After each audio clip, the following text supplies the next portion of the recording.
जय श्री राधे। आइए जानते हैं चतुर्मास के विषय में। चतुर्मास में वर्ष के 4 महीने आते हैं: सावन, भादो, आश्विन, कार्तिक मास। इस वर्ष श्रावण अधिक मास होने के कारण अर्थात पुरुषोत्तम मास होने के कारण चतुर्मास 4 की जगह 5 मास का होगा। आइए जानते हैं चतुर्मास से जुड़ी पौराणिक कथा। शास्त्रों के अनुसार राजा बलि ने तीनों लोकों पर अधिकार कर लिया। घबराए इंद्रदेव व अन्य सभी देवताओं ने जब भगवान विष्णु से सहायता मांगी तो श्री हरि ने वामन अवतार लिया और राजा बलि से दान मांगने पहुंच गए। वामन भगवान ने दान में 3 पग भूमि मांगी। 2 पग में भगवान ने धरती और आकाश नाप लिया और तीसरा पग कहाँ रखते। जब यह पूछा तो बलि ने कहा कि उनके सिर पर रख दें। इस तरह राजा बलि से तीनों लोकों को मुक्त करके श्री नारायण ने देवराज इंद्र का भय दूर किया। लेकिन राजा बलि की दानशीलता और भक्ति भाव देखकर भगवान विष्णु ने बलि से वर मांगने के लिए कहा।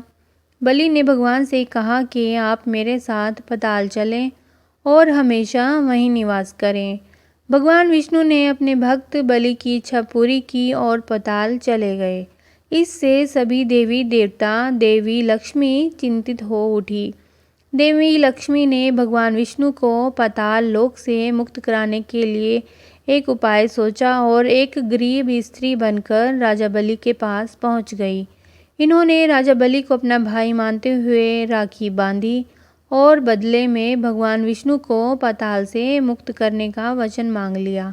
भगवान विष्णु अपने भक्त को निराश नहीं करना चाहते थे, इसीलिए बलि को वरदान दिया कि वह साल आषाढ़ शुक्ल एकादशी से कार्तिक शुक्ल एकादशी तक पाताल लोक में निवास करेंगे। इसीलिए इन 4 महीनों में भगवान विष्णु योग निद्रा में रहते हैं। आइए जानते हैं चातुर्मास के नियम एवं फल क्या हैं। एक दंडी तथा त्रिदंडी सभी के लिए ही चातुर्मास व्रत करने योग्य है, अर्थात एक दंडी ज्ञानी गण को तथा त्रिदंडी भक्तगण को कहते हैं। दोनों ही चातुर्मास व्रत का पालन करते हैं।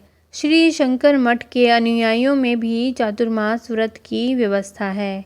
मनुष्य 1000 अश्वमेध यज्ञ करके मनुष्य जिस फल को पाता है वही चातुर्मास व्रत करके, जो कि 29 जून से 23 नवंबर तक के हैं, के अनुष्ठान से प्राप्त कर लेता है।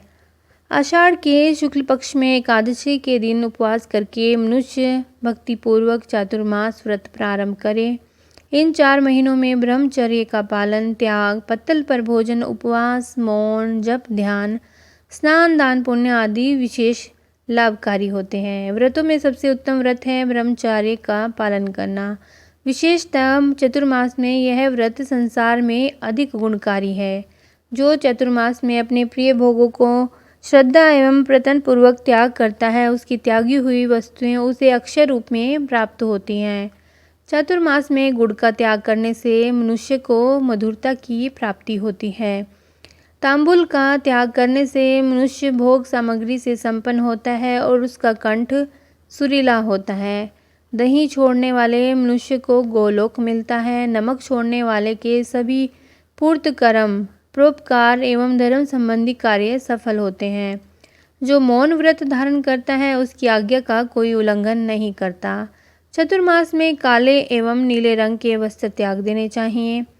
कुसुम यानी कि लाल रंग व केसर का भी त्याग कर देना चाहिए। आषाढ़ मास के शुक्ल पक्ष की एकादशी 29 जून को श्री हरि के योग निद्रा में प्रवृत्त हो जाने पर मनुष्य 4 मास अर्थात कार्तिक की पूर्णिमा, ये जो कि 27 नवंबर को है, तब तक भूमि पर ही शयन करें।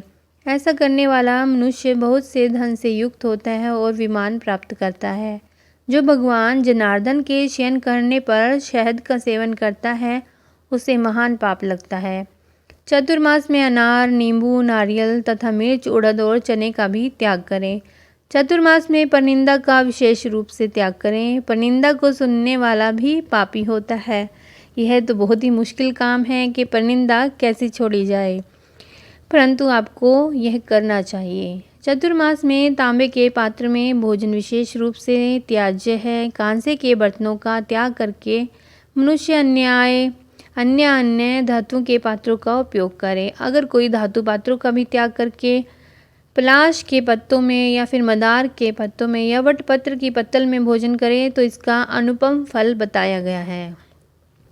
अन्य किसी प्रकार का पात्र न मिलने पर मिट्टी का पात्र तो है ही उत्तम, अथवा स्वयं ही पलाश के पत्ते लाकर उनकी पत्तल बना लो और उससे भोजन पात्र का कार्य कर लो। पलाश के पत्तों से बनी पत्तल में किया गया भोजन चंद्रायण व्रत एवं एकादशी व्रत के समान पुण्य प्रदान करने वाला माना गया है। प्रतिदिन एक समय भोजन करने वाला पुरुष अग्निष्टोम यज्ञ के फल का भागी होता है। पंचगव्य सेवन करने वाले मनुष्य को चंद्रायण व्रत का फल मिलता है। यदि धीर पुरुष चतुर्मास में नित्य परिमित अन्न का भोजन करता है तो उसके सब पातकों का नाश हो जाता है और वह वैकुंठ धाम को पाता है। चतुर्मास में केवल एक ही अन्न का भोजन करने वाला मनुष्य रोगी नहीं होता। जो मनुष्य चतुर्मास में केवल दूध पीकर अथवा फल खाकर रहता है उसके सहस्रों पाप तत्काल विलीन हो जाते हैं। जो चतुर्मास में भगवान विष्णु के आगे खड़ा होकर पुरुष सूक्त का पाठ करता है उसकी बुद्धि बढ़ती है। कैसा भी दब्बू विद्यार्थी हो बुद्धिमान बनेगा। चतुर्मास सब गुणों से युक्त समय है।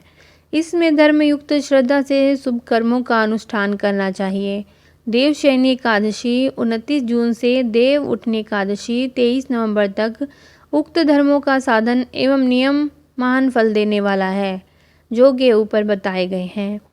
चतुर्मास में भगवान नारायण योग निद्रा में शयन करते हैं, इसलिए 4 मास शादी विवाह और यज्ञ नहीं होते। ये मास तपस्या करने के हैं। चतुर्मास में योग अभ्यास करने वाला मनुष्य ब्रह्म पद को प्राप्त होता है। नमो नारायण नाय का जाप करने से 100 गुना फल की प्राप्ति होती है। यदि मनुष्य चतुर्मास में भक्ति पूर्वक योग के अभ्यास में तत्पर न हुआ हो तो निसंदेह उसके हाथ से अमृत का कलश गिर गया। जो मनुष्य नियम व्रत अथवा जप के बिना चौमासा बिताता है वह मूर्ख है। चतुर्मास में विशेष रूप से जल की शुद्धि होती है। उस समय तीर्थ और नदी आदि में स्नान करने का विशेष महत्व है। नदियों के संगम में स्नान के पश्चात पितरों एवं देवताओं का तर्पण करके जप होम आदि करने से अनंत फल की प्राप्ति होती है।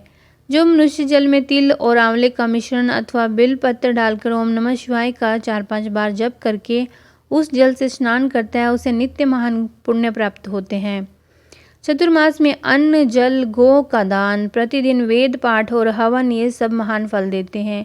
अभी आपको बताया था कि जो हवन सकाम अथवा इच्छा से किए जाएं वो नहीं करने चाहिए जैसे शादी विवाह में होते हैं, परंतु आप किसी प्रक्रिया को निभाने के लिए वेद पाठ करने के लिए हवन कर सकते हैं। सदकर्म सतकथा सत्पुरुषों की सेवा संतों के दर्शन भगवान विष्णु का पूजन आदि सत्कर्मों में संलग्न रहना और दान में रहना ये सब बातें चतुर्मास में दुर्लभ बताई गई हैं। चतुर्मास में दूध दही घी एवं मट्ठे का दान महाफल देने वाला होता है। जो चतुर्मास में भगवान की प्रीति के लिए विद्या गो व भूमि का दान करता है वह अपने पूर्वजों का उद्धार भी करता है। विशेषतः चतुर्मास में अग्नि में आहुति भगवत भक्त एवं पवित्र ब्राह्मणों को दान और गौओं की भली भांति सेवा पूजा करनी चाहिए। चतुर्मास में जो स्नान दान जप होम स्वाध्याय और देव पूजन किया जाता है वह सब अक्षय हो जाता है। जो एक अथवा दोनों समय पुराण सुनता है वह पापों से मुक्त होकर भगवान विष्णु के धाम को जाता है। जो भगवान के शयन करने पर विशेषतः उनके नाम का कीर्तन और जप करता है उसे कोटि गुना फल प्राप्त होता है। यह सब पद्म पुराण में बताया गया है। धन्यवाद।